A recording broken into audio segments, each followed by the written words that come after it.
How's it going, crypto community? This is Jade Martian, and you are now watching part 7 of the SNB Research Conference. And in this episode, we're going to be listening to our main man, the CEO of Ripple himself, Big BG, the only BG that actually matters, Brad Garlinghouse.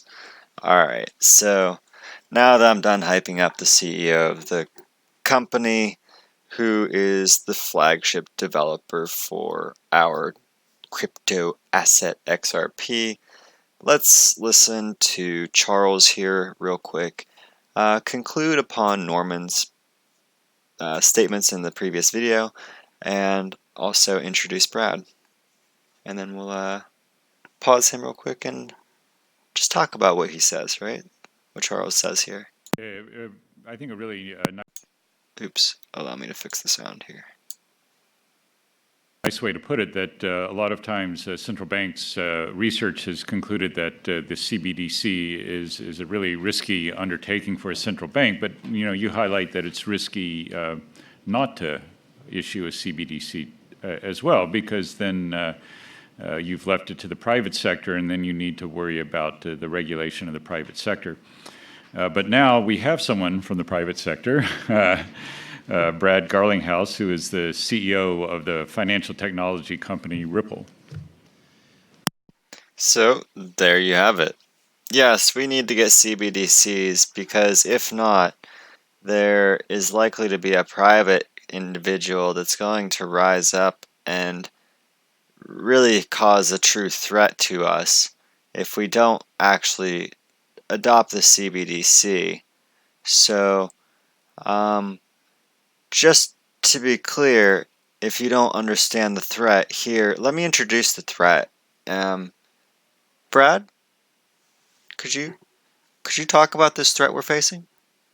I will start off by also thanking Charles, thanking Thomas, thanking Christine. It's an honor to be included. And as was introduced, I think they saved me for last so that I could talk about the private sector version of this. Oh God, I'm scared. I also start by kind of explaining the basics of what Ripple is and what Ripple is not. Ripple is a private company. We're based in California, about 300 or 400 employees around the world. And we're trying to solve a problem. We're selling technologies to banks and financial institutions to solve a cross-border payments problem. Okay, we got a cross-border payments problem. That we were just being told that our cross-border payments problem is going to be like our Achilles heel if one of these digital asset decides to capitalize upon it, and if they capitalize upon it, that could pose a serious threat to our stability here at the top of as these central banks, because it would be giving the private institutions a lot of leverage over us. Oh God! And now he's saying that they're in that market. What? No. Okay, I'm done. To be clear, we have not focused on the central bank digital currency issuance. Our view is very much there needs to be interoperability globally. And even in a world of CBDCs, you still need interoperability to solve that problem. And that's the point, ladies and gentlemen. It didn't come from my mouth. I know I've said it a dozen times during the series. But that's just because, I've heard it. And I've heard it straight from the horse's mouth. Right?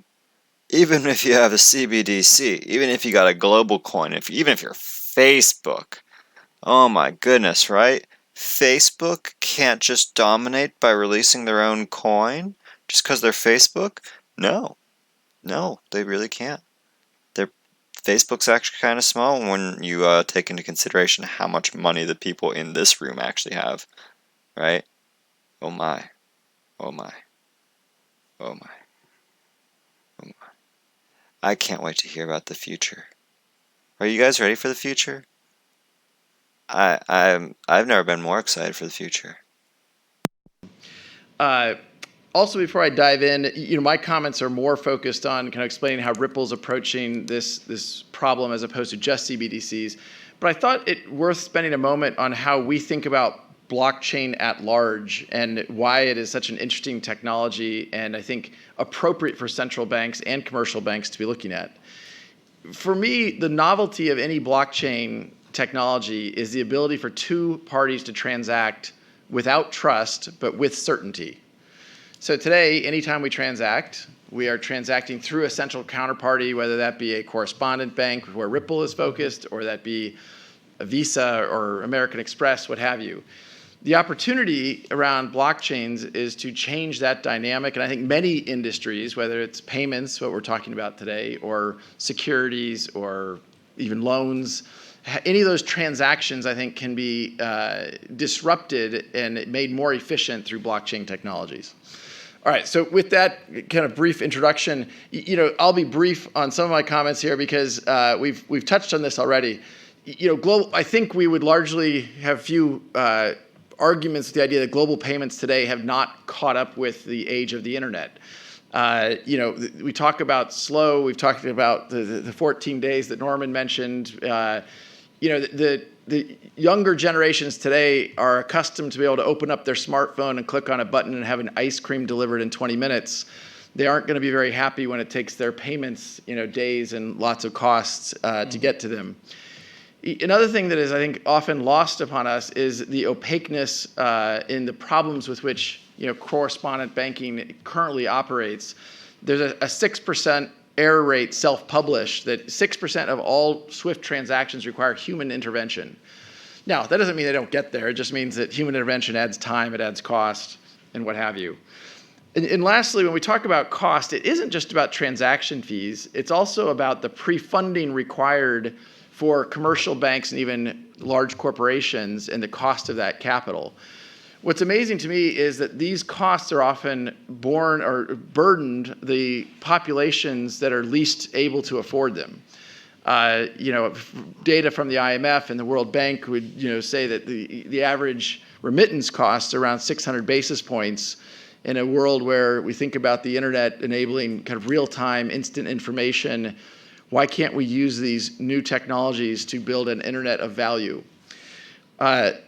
When we look at the current dynamic I was just talking about, the pre-funding, if the correspondent banking network requires this pre-funding, I'm not talking about a central bank level, but as much as I'm talking about at a commercial level. And oftentimes, even when I'm meeting with senior people at various banks or financial institutions, they'll talk about their cost to fund into the Mexican peso, and they'll cite a very, very low number. But what that doesn't include is the cost of capital that's sitting at a bank there. It also restricts competition because it requires capital to get it there. Our view in the future is you don't have to have this pre-funding, and instead you can use a digital asset to have global liquidity on demand. Now, we build upon a tech stack of an open source technology called XRP. XRP originally was built by some engineers who had seen some of the flaws of Bitcoin and the challenges of scalability around Bitcoin, where Bitcoin today, on a per transaction basis, it's rather slow and rather expensive. XRP is very, very fast, about 1,000 times faster per transaction and 1,000 times cheaper per transaction. The other dynamic, of course, of correspondent banking is some of the more quote-unquote exotic currencies, exotic corridors have been left to kind of stand on their own. And the liquidity in digital assets could be applied to actually make that much more democratized and a level playing field.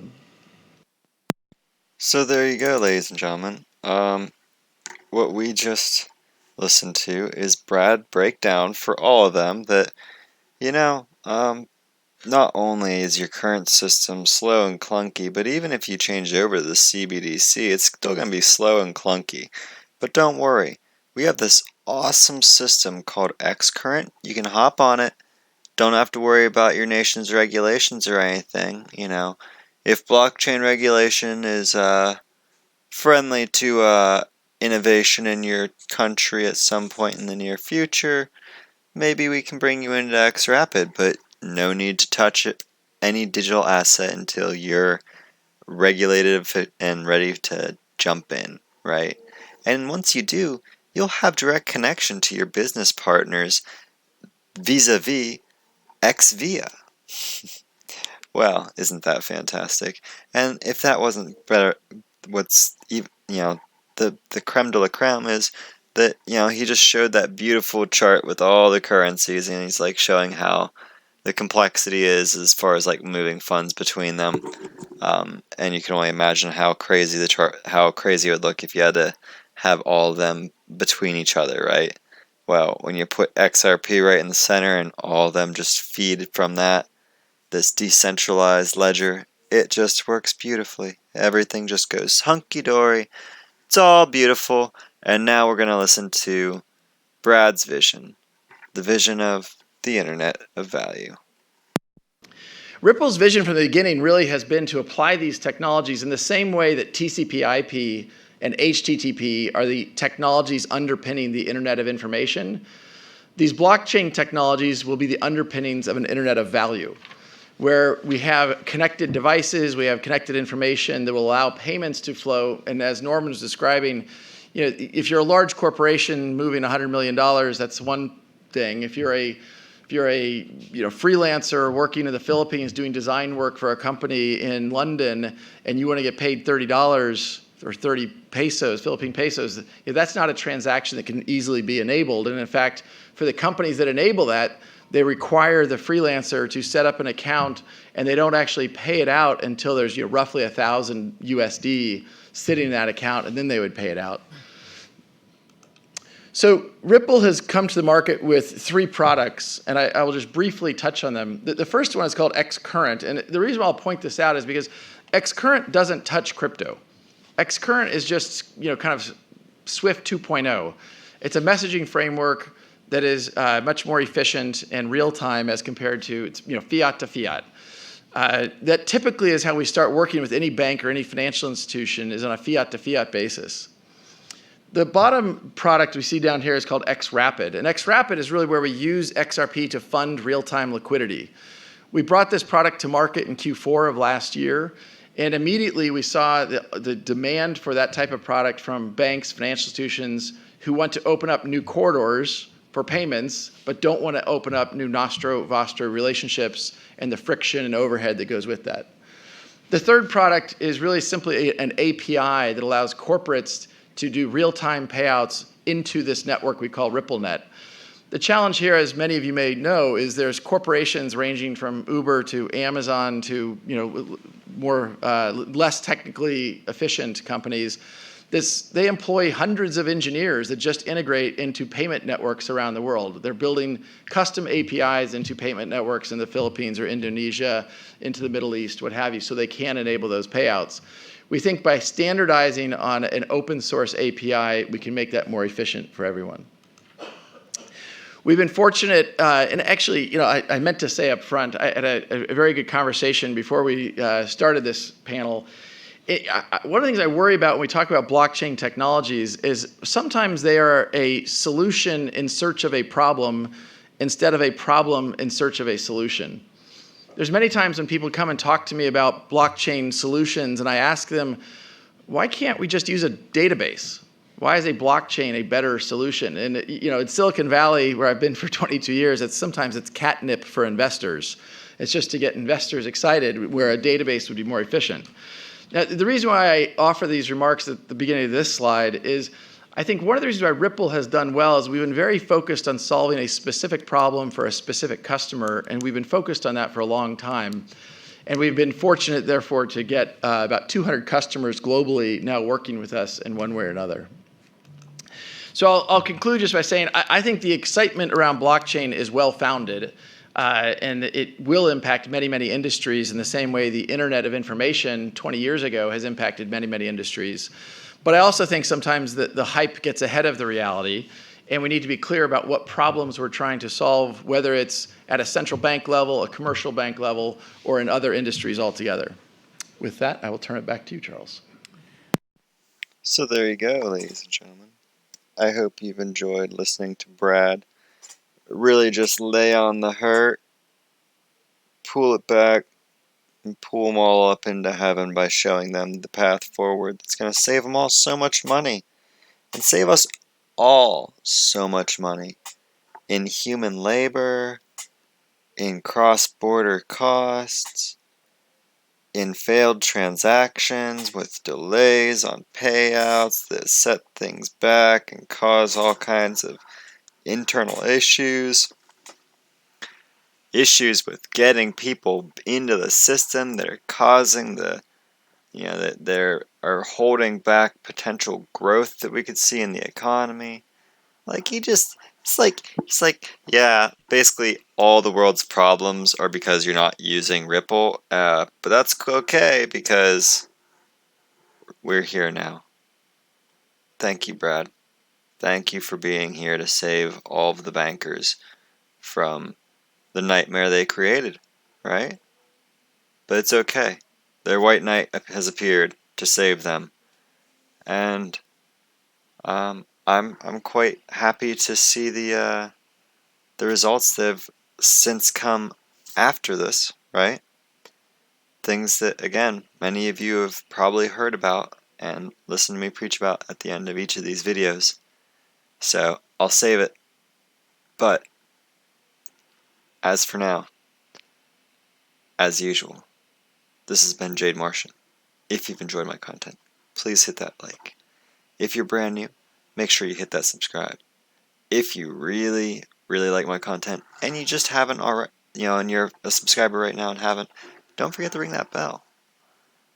Also, if you have any issues with anything that I've said or any sound issues or whatever, I know that there can be reverb in the background. Just I live in a house with other people. It happens. I apologize. But with that, as always, thank you for tuning into the Martian Report. I look forward to seeing all you, my XRP Martians, in my next video on Mars.